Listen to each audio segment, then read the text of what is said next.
Friends, मैं पूजा सक्सेना फिर से आपके सामने हाजिर हुई हूँ। आज हम एग्जाम्पल नंबर 5 चैप्टर 9 का कराने जा रहे हैं।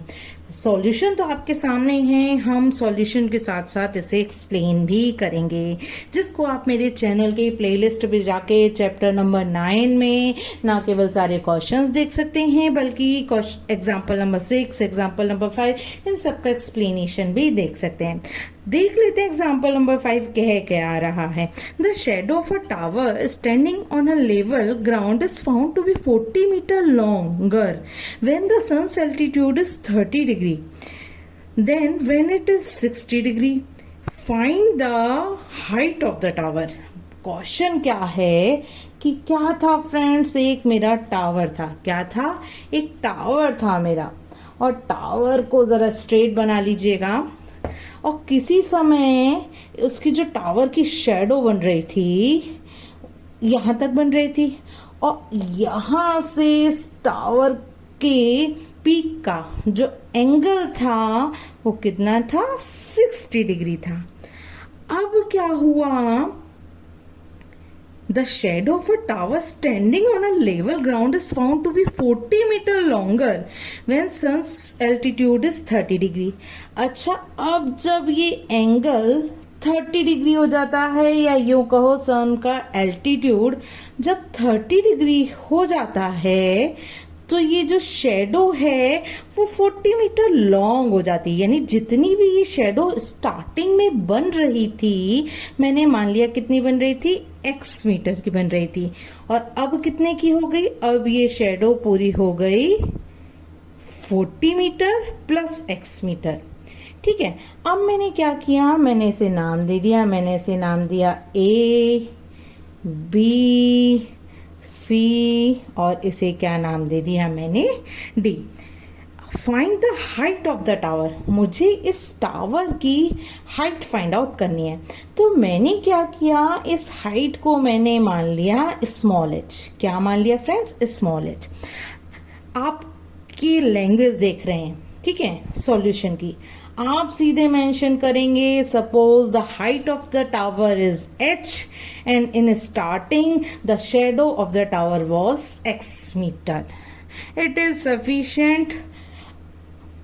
बस मेंशन जरूर कर दीजिएगा, लैंग्वेज जरूर लिखिएगा यदि आपको फुल मार्क्स लाने।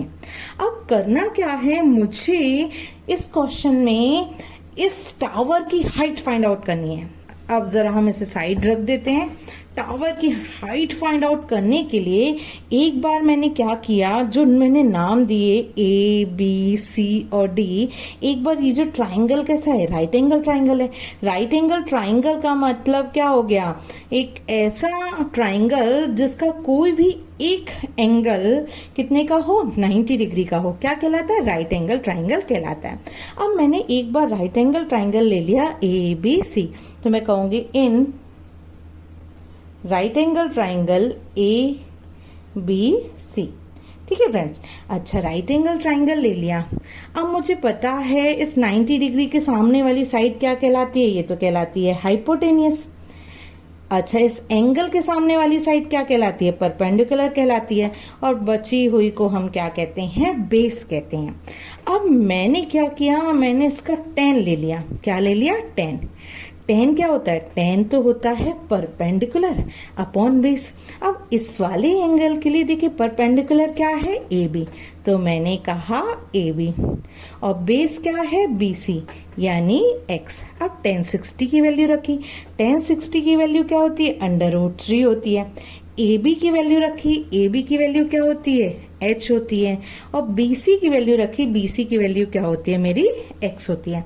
मैंने क्या किया? मैंने इसका क्रॉस मल्टीप्लाई कर दिया, तो मैं कहूंगी h is equals to √3x।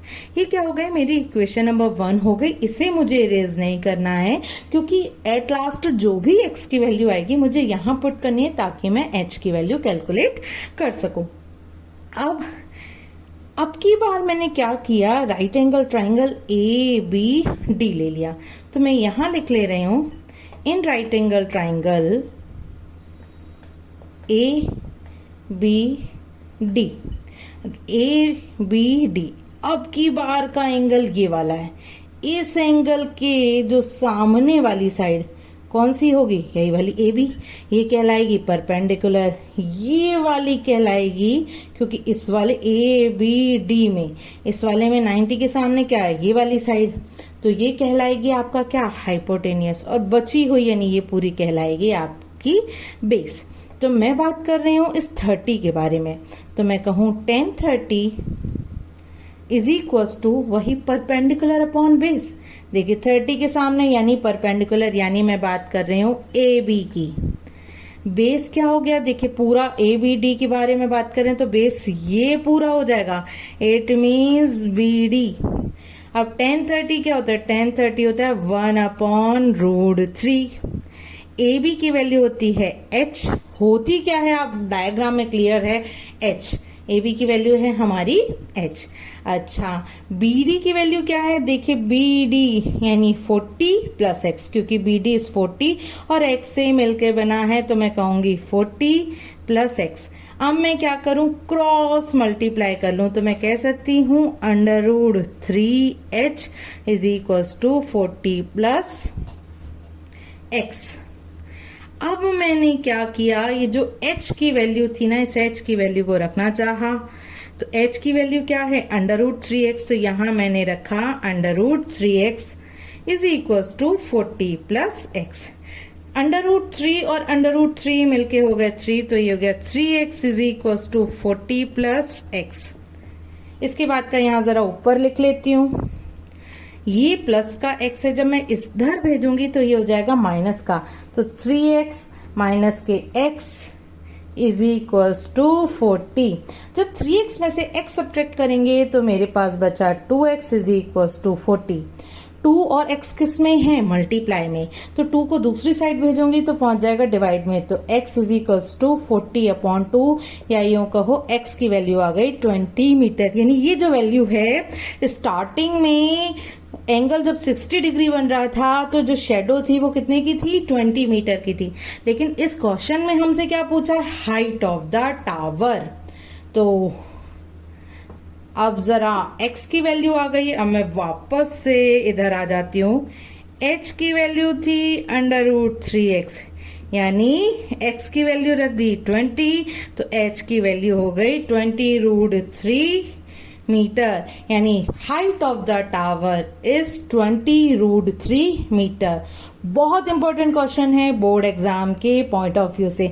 उम्मीद करती हूँ क्वेश्चन का एक्सप्लेनेशन या यूं कहूँ एग्जाम्पल का एक्सप्लेनेशन समझ में आया होगा। फ्रेंड्स यदि इस एग्जाम्पल का एक्सप्लेनेशन समझ में आया हो तो प्लीज मेरी वीडियो को लाइक करिए, चैनल को सब्सक्राइब करिए, साथ में बेल आइकन को भी प्रेस कर दीजिए ताकि मेरी बनाई हुई वीडियो की नोटिफिकेशन आपको टाइम टू टाइम मिल सके। चलिए फिर मिलेंगे फ्रेंड्स।